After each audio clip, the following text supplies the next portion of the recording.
Prime Time Local News, serving the Lakeland and Midwest regions. All right, well, happy Monday, everybody. Welcome to another edition of Primetime Local News. Lots coming up, including our question of the day with the spring ahead, fall back scenario. We asked you on Facebook, would you like to be like Saskatchewan and stay on the same time all year, or would you just, or no, like does the it matter? change? Yeah. For me, I kind of like the time change, to be honest. I like being able to spring ahead and get that extra sun in the morning, but that's just me. I don't know. I lived in Saskatchewan for a few years. I haven't noticed anything, to be honest. Yeah, you didn't notice a big change or anything? No. You'd like to keep it the same? I still go to bed late and wake up super early. No difference. Exactly. Well, we're going to have all this and more coming up later on the show, but right now let's head over to Brett Holden on location. Well, this in my hand is fake money, and there has been some reports of fake money and counterfeit currency going on in Lloydminster and in the area. So we are here at the Lloydminster RCMP detachment talking to Constable Hagel about some things that you can do if you do find fake money, and some of the proper steps to take if that does come into your contact. So we'll have that coming up in this hour, but for now, let's head back into the studio where Elise has a look at your local news. And Pink Shirt Day has been a popular day for students all across the country with the goal to end bullying around the world, and the movement has gained more and more traction throughout the years. Our Brett Holden has more in this week's retrospect.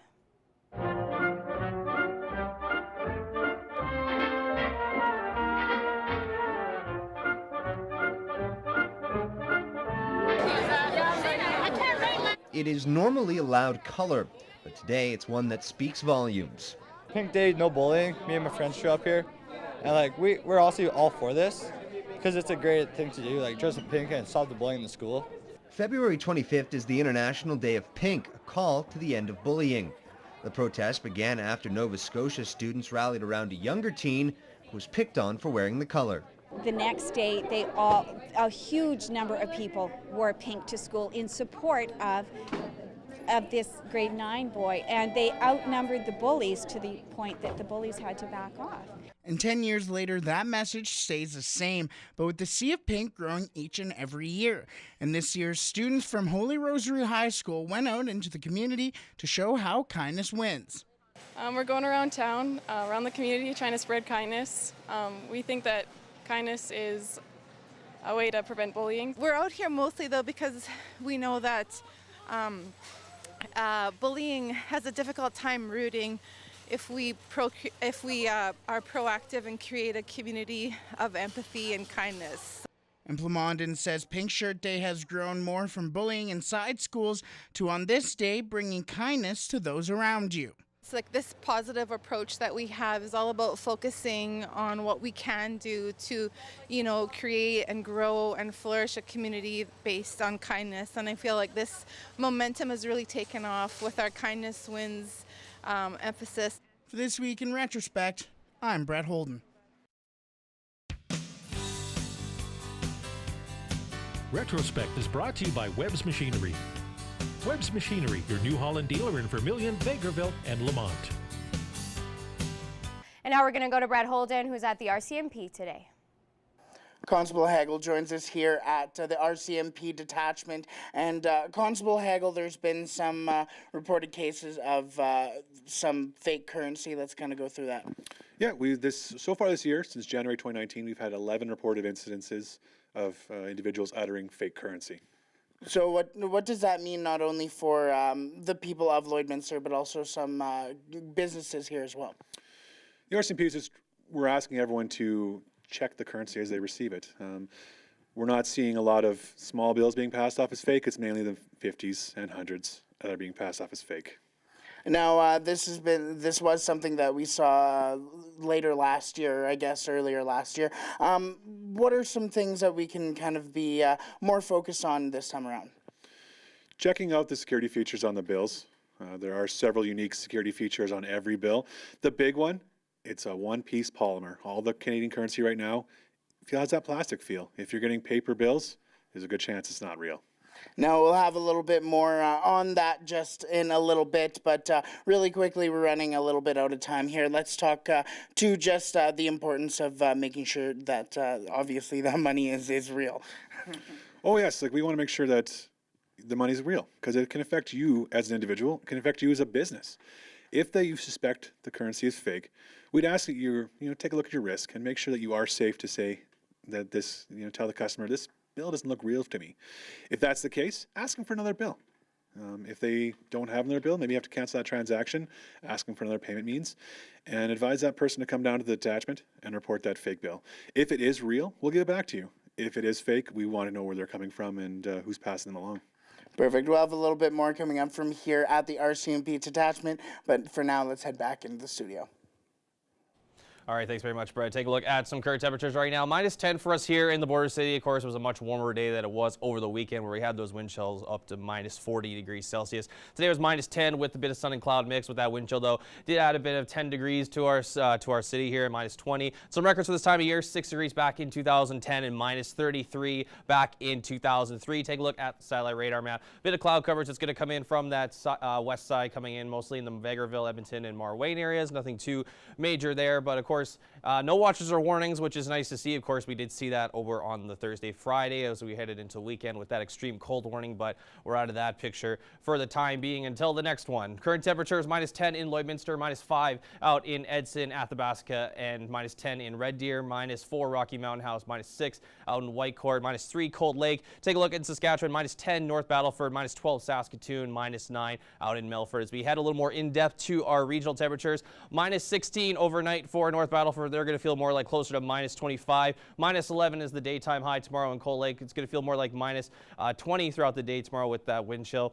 Cold Lake -17 overnight with mostly clear skies. Tomorrow a daytime high of -8 with some sun and cloud mix. They're going to feel a little bit cooler at -15 there.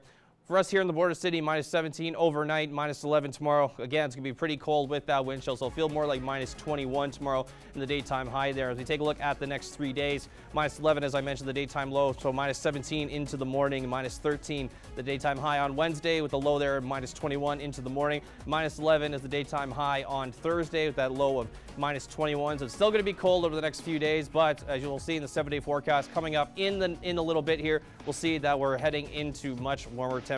But we'll have more primetime local news coming up after the break.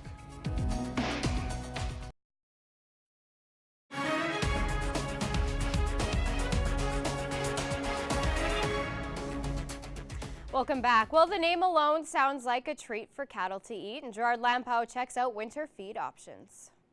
Because triticale tends to be maybe some issues in palatability or dry matter intake, and so we looked at it maybe as another alternative to oat or barley. Triticale is a cross between wheat and rye that producers are using in their winter rotations. Bart Lardner at the U of S has studied it for biomatter and backgrounding. Another winter option is a so-called super oat. The new variety of oats that came out of the Crop Development Center breeding program at the University of Saskatchewan was CDC SO1, or super oat we call it. In fact, it's got elevated levels of fat and low lignin, so low fiber. The U of S team is pretty stoked about their research, especially on a backgrounding diet. You don't have to process the grain. In fact, the cows will gain similar with unprocessed oat in the diet compared to barley that was processed. Lardner says that that's about a $10 to $30 per ton saving for producers as they don't have to process the grain. Another test was on a SWAT grazing program. In fact, the cows did quite well, especially at that hard dough stage. And so it's an interesting variety. Certainly, in my mind, it's a variety that might have a little more energy for the animal out there in an extensive grazing system, especially on winter days where we see a wind chill factor. High energy levels for cows getting ready to calve is certainly a bonus in frigid weather, especially where maintaining body condition is critical. We want to maintain that condition with those cows coming out in April, just coming into calving. So, Gerard Lampow, Primetime Local News. And that's your egg news. Sports is next, but first we'll take a look at your egg prices.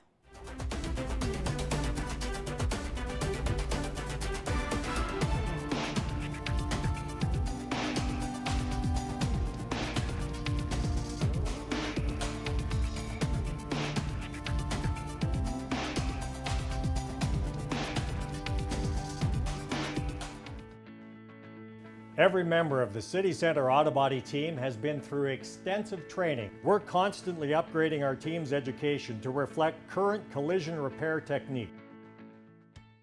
Taking a look at local sports now, Lloydminster Hockey had plenty of representation this weekend in the Red Deer for the moment of the 2019 Canada Winter Games. Team Alberta, which featured 3 members of the PWM Steelers as well as Lloydminster native Alexandra Spence, took home gold for women's hockey in front of a sold-out crowd. Goaltender Bella McKee, who was in net for the 2-1 victory over Quebec, says the impact of the moment didn't set in until well after the game. Once we started playing and we saw all the fans around us and the little kids wanting our sticks and wanting us to sign stuff and our pins, I mean, that's when it really hits home, and that's a special feeling that you don't get very often. You dream about this when you first go to U16 2 years ago, and you think like that could be you on that team, and then it's an incredible, awesome experience. The girls were also taken back by the atmosphere in the building. The main VIP actually of the games came and thanked us for bringing their community together. The building just shook when we scored our first goal. The final was broadcasted on TSN 5, and McKee recorded 31 saves between the pipes. And less than 24 hours later, the Steelers welcomed back the Golden Trio to the Service Center, winning their final regular season game 4-1 over the Edmonton Pandas, an afternoon that also saw them honor their graduating players. Jaden Morgan had a hat trick as the Steelers finished the season 22-7-1, good for second in the province. I've been on a bit of a slump lately, and it was a good way to end off and to finally get some points going. And yeah.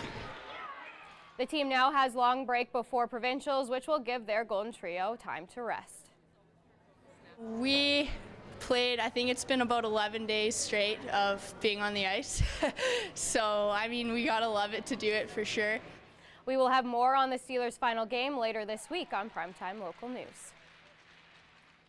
And the ACAC Men's Basketball Conference Championship wrapped up Saturday at Lakeland College, providing memorable games in each round. After the disappointment of losing on day 1, the Rustlers were able to rebound their way to a 5th place finish.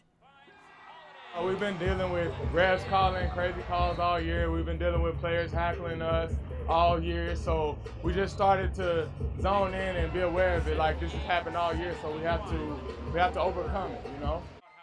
The electrifying 95-84 final went to the State Trojans, who have now won 3 straight conference championships. We got a tough draw, but we knew we wanted to be tested early, right? So playing Lakeland in the first round, home game, and then come out here with a hell of a coach team, and they play tough. They're very fundamental. The Trojans are the lone ACAC squad going to competing at the Nationals in 2 weeks. And the Bantam AAA Bobcats fell just short in the first game of the divisional final against Fort Saskatchewan. The Cats pushed through to the final minute, losing 5-3. Game 2 takes place tomorrow evening at the Civic Center. Puck drop is at 6 p.m. And now we're going to go to Brett Holden, who is at the RCMP today. Constable Hagel joins us once again here at the RCMP detachment, and we're going to be going through now just more on the fake bill and the real bill, and more on what to look for. You betcha. So this top example here is an example of an actual, real, legitimate fake bill that was passed along in Lloydminster, and we're comparing it to a real bill, which is the one below. Some very easy observations to make on this bill. The fake one is a different color, right? There's very unique colors between the two. Another big security point I'd like everyone to check on is this holographic strip right here. This is from a $5 bill that they have sliced out of a $5 bill and put inside this. You can't feel this bill, but it's paper. It's very obvious. A couple more security features. There is Braille up here on Canada that lets people who are visually impaired see what kind of bill they're passing along here. This 50, the 50, that's also raised, and Bank of Canada is also raised lettering. So if you're not feeling that in your bill, it's a good chance it's not a real bill. So you mentioned just a lot of the things that you can feel, also the Bank of Canada, but something you mentioned that I'm curious about is a lot of the times with the strip that you mentioned, how often is that actually the wrong currency on a fake bill? Generally every time. You can print off a fake bill with paper, but you can't print off the hologram. So it's most times it'll be a fake holographic strip there. Perfect. So we'll have a little bit more coming up from here at the RCMP detachment, talking about some fake currency that is potentially going through or is going through Lloydminster. So we'll have a little bit more coming up on that. But for now, let's head back into the studio. All right, thanks very much, Brett. Taking a look at some current temperatures once again, mostly throughout our region. -10 for us here in Lloydminster, -10 also out in Marwayne, -10 in Vegreville, -9 in Vermilion, and down south, -12 in Provost and Macklin, -8 in Bonnyville, -3 Cold Lake, -4 out in Lac La Biche. We switch over to Saskatchewan, -12 out in Maidstone, -10 in North Battleford, -10 in St. Walbert, -6 in Green Lake and Meadow Lake as well, and -8 out in Isle of Cross. If you take a look at some other areas, -7s in La Loche, Buffalo Narrows, and La Ronge, -10 down in Flin Flon, -10 out in Stony Rapids, and -9 out in Uranium City. Switching over to Alberta once again, -10s in Grand Prairie, -12 in Peace River, -7 Slave Lake, a little bit warmer in Fort McMurray at -4, -6 for High Level, -8 in Fort Chipewyan. As we head down in southern Alberta, -17 in Lethbridge, -14 in Medicine Hat, -7 in Calgary, very warm in Banff at a -4, and -12 in Coronation, -12 in Kindersley, and -15 in Swift Current, -12 in Moose Jaw, and -13 in Regina, -14 out in Estevan. Take a look at some temperatures tomorrow for our area. -11s in Lloydminster, Maidstone, Macklin, North Battleford, and Marwayne as well, -8. As I take a quick step back here in Bonnyville, Cold Lake, and Pierceland, Lac La Biche sitting at -9. Heading further down, 16 west, -10s in Vermilion, Vegreville, and Edmonton, and St. Paul. Provost at -12 as well. Snow accumulation over the next couple of days. We aren't going to be seeing any snowfall of any kind over the next 24 to 40 hours or even the rest of the week here. Of course, like last week, we were under that extreme cold warning for the weekend mostly, but we're out of that for the most part right now. And taking a look at the school day forecast tomorrow, -17, 8 a.m. when you get there, but it's going to feel more like closer to -30 with that wind chill. Recess, -15 for recess time. Take a look at lunchtime, -13, and -11 at home time when you head for the bus or take that walk home. Make sure you're still bundled up, keep those jackets and those scarves. Take a look at the next 7 days. This is where things are going to get very, very good after Friday. -13 Wednesday, -11 on Thursday. Friday, going to be -7 there with all sunshine there through the daytime, high in the afternoon. -18 the low there in the morning. -6 on Saturday, of course. It's going to be all sun and clouds on the next couple of days here as well, aside from those cold graphics that you see on Tuesday, Wednesday, Thursday. -3s on Sunday and Monday, though, but the low -15 and 11 on those respective days. But like I said, it is going to be very much warmer over the next couple of days, mostly on the weekend. So it should be a better weekend than we had last weekend, but we'll have more primetime local news after the break. We are back here at the RCMP detachment, joined with Constable Hagel, and we're talking about counterfeit currency and fake money. Now, if you do find yourself with fake money, what are some steps that you can take, and what are the best steps to take? Gotcha. I'd ask that you just assess your risk and politely refuse the bill. If you have checked all the safety features I talked about and it doesn't feel right, just say, hey, I'm sorry, sir, ma'am, I need another bill. You have to be courteous too. This person might not know they received a fake bill. Maybe they're not trying to pass it off as real. Maybe they just don't know. Ultimately as well, I'd like you to report to the RCMP detachment. Try not to touch the bill as much as you can, as we can have the opportunity to get fingerprints from these bills, and it's very important that we identify who's passing this fake currency along. Now, let's go to people who handle the money, people like small business owners. What are the right steps when it comes to if they do come across fake bills? Like I mentioned, make sure you're not handling as much. If the customer is trying to pass it along, just mention to them, hey, sir, I don't think this is real, and ask for a different form of payment. If you suspect it, check the security features and then report it to the detachment. So once it is reported, we are running a little bit out of time, but once it is reported, what are the next steps that are going to be taken, not only with the money, but that can be taken as somebody who does have the fake money, or who brought it in, rather, sorry. If the bill is real, it'll be returned to you. If it isn't real, it will be seized, and it's part of evidence, and unfortunately, you're out that money.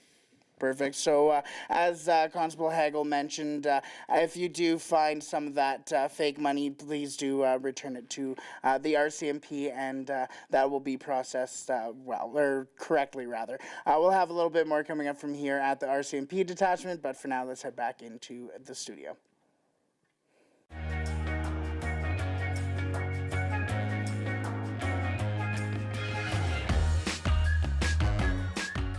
All right, so we took to Facebook asking, would you prefer to be like Saskatchewan and stay on the same time? out of 572 people, 88% said yes. And just some of the comments that stand out is, being raised in Saskatchewan, moving to Alberta, I had a really hard time with the time change. It would take weeks, but now it doesn't even bother her. And, you know, spring forward and slightly jet lag should be a fun combination this week. And it will be, because for some people, it actually takes a toll on them because they're so used to, you know, the time change and the fall back, spring forward, and then you're saying it doesn't affect you really. It doesn't really affect me. I don't mind it. I like getting that little extra hour of sun in the morning, and I don't find it really, like, that extra hour of sleep doesn't really bother me too much. But I don't know, I like it. People are giving me crap because they think it should be all the same across the board, but I don't know. I get it here, because in Lloyd, having to switch, if you're a Saskatchewan or Alberta side, that can be really annoying. I get that. Like, this city should probably stick to just one set thing. Yeah, but and they do. So. Yeah. All right, well, we're running out of time quickly, but let's take a look at our pets, because this is one of our favorite times of the show. This is Wicked, submitted there by Sarah. He's cuddling that soccer ball. How adorable is that? Up next, we have Eva and Safari, just hiding in the washing machine. Yeah, submitted there by Gwen. Very, very cute there. This is Angel. Aw, Angel's Shania. So adorable. Up next, we have Georgie sticking his paw. He's just like, sup. Submitted there by Jamie. Very, very cute. And then this is JC, submitted by Montana. Goodness. Very, very JC's adorable. so snuggly. Very adorable. Well, thank you to everyone who sent in pictures. If your pet was shown, you're automatically entered to win a Lloydminster Pet Pad gift card. We want to see your pets. Send photos of your pet and their name to our Facebook, Twitter, or Instagram to have them featured on Pet of the Day. Your name will be entered into a weekly draw for a gift certificate from the Pet Pad.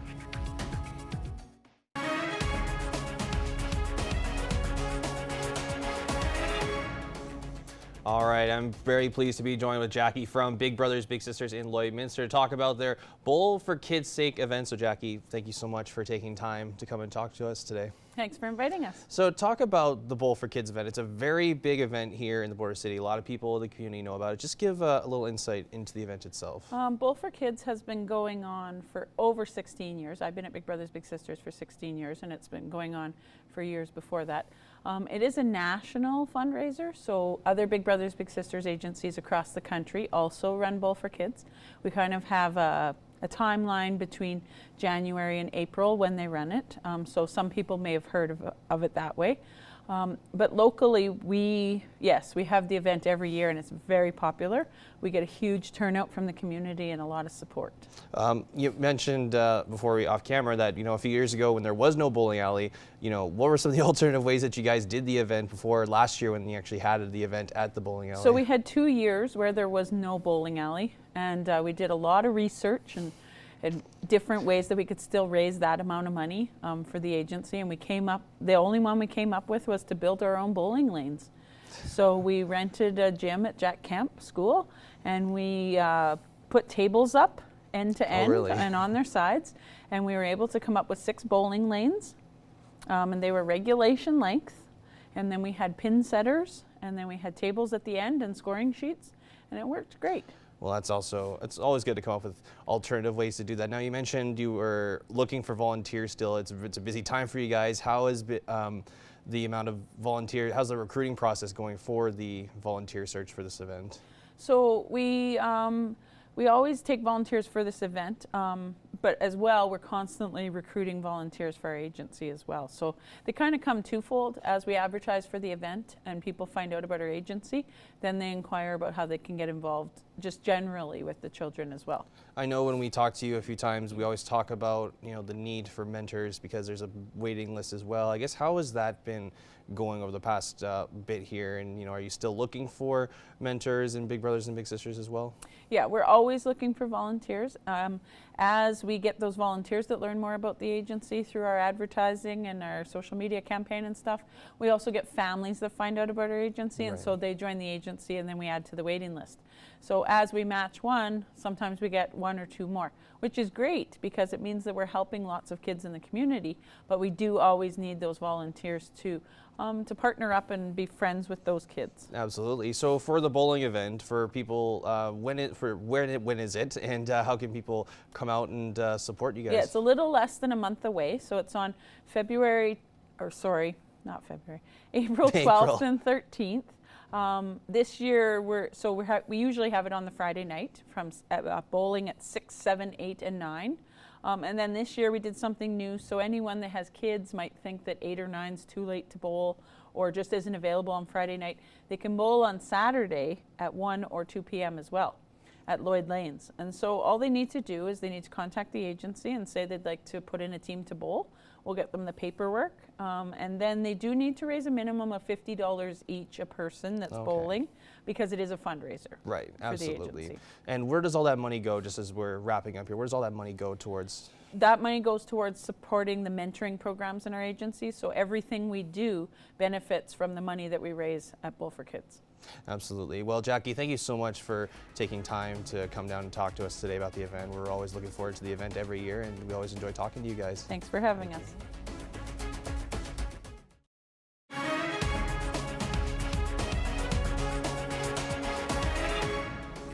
Welcome back to Primetime Local News. Josh and Bucky handling sports talk for you here on a Monday. My voice still isn't quite there after talking for 3 straight days. I did some play-by-play at the college championship, but I'll do my best here as we manage the next couple of minutes. Speaking of Lakeland College and the men's basketball championship, it was quite a championship here, the ACAC Final 8, where hosted by Lakeland College. Not the result that the men's team was hoping for, but still a pretty good turnout, and they did manage to finish their season on a winning note. Yeah, they finished 5th. You know what? They knew it was going to be tough going into it. They didn't get the seed they wanted to, and they go into that and play against SAIT right off the get-go. SAIT's one of the best teams, not only in Alberta, but the entire country, and SAIT rolled. And you know what? In that first game on Thursday, Lakeland was in it for the first half, and you know what? A SAIT team like that, they got on a roll. There's no stopping them, and SAIT kind of rolled to the victory there. But, you know, end of the day, good results for Lakeland College. Yeah, at the end of the day, you're right. But considering the seed they had, the first semester playing with basically 7 guys, 8 guys, and being matched up against the 2-time defending champs, now the 3-time defending champs, you know, 1 All-Star, All-Conference player in Tay Holiday. And they do feel optimistic heading into next season after this, that they were able to rebound and play better in the next 2 days. And they beat a veteran Red Deer team for that 5th place game. Yeah, and you got to think Coach Thomas looks at that, looks to see what he has for pieces going forward for next season. And they always talk about recruiting, and recruiting is so key to Lakeland College. And this is going to go a long way. They host a provincial championship. They feel that they're one of the top teams in the province. They're not that far out to be that top 3. You know, you look at that. Maybe they bring in some more talent for next season. I know Coach Thomas has never done recruiting. Definitely not. Academics, another thing he was saying in the post-game or pre-game interview that he wanted to focus on. And ultimately great entertainment for the rest of the tournament. So you have that 5th place game. Sometimes the 5th place game can be a little bit of a bummer when there's not that much excitement in the gym. Obviously, they had a great crowd for that, with it being the home team. Then Augustana wins bronze. They're kind of the shock of the tournament. They win their first ever medal as a men's basketball program, which is significant. And then the final lived up to the hype. It was back and forth until about the last 2 minutes when SAIT pulled away to win their 3rd straight. You know what? And more than anything, talking to Al Rogan there Saturday night, just kind of passing through, and Alan, the athletic director for Lakeland College, was thrilled with the crowds. And, you know, a lot of times when you put on a championship like that, you know you're going to get good crowds for your home games. And you know you're going to get good crowds for the wrestlers, but you don't know what you're going to get for the rest of the games. And they got good, solid crowds. You know what? And they always talk about the best kept secret in this town is at that campus, whether it's volleyball or basketball. And now a lot of people going there for the first time. Hopefully they come back again. I certainly hope so as well. A lot of fun, even though I don't have a throat going forward for the rest of the week here. Jumping really quick to Team Alberta winning gold for women's hockey at the Canada Games this past weekend. So it was the moment of the tournament. They win gold 2-1 over Quebec on TSN 5. And you have a bunch of local representation really quickly. You've got 3 members of the PWM Steelers in Peyton Lombach, Haley Craig, and Bella McKee, who was the starting and winning goaltender, as well as Alexandria Spence, who's a local product but doesn't play for the Steelers. Great to see Lloydminster in that front. You know what? I'm sitting there scanning through the TV there on Saturday, realizing, oh, the gold medal final's on. Watched it. Great game against Quebec. 2-1 win. And Bella McKee was outstanding in net.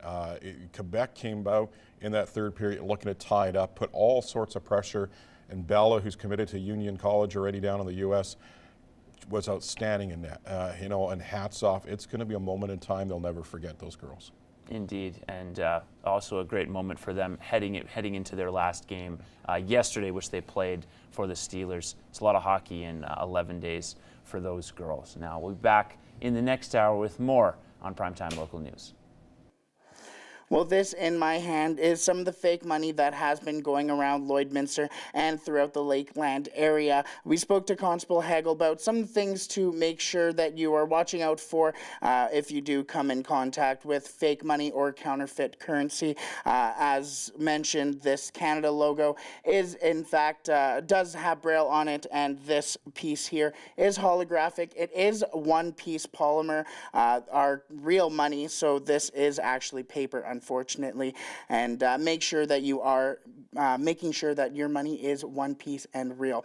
That'll do it for me here at the RCMP detachment. Tomorrow, I will be at Core Dynamics taking in a Yoga Lattes class, and I will become a little Angelina ballerina. So that will be tomorrow, and we'll see how that goes. For now, let's head back into the studio where Connor and Elise will wrap up the last hour of tonight's show.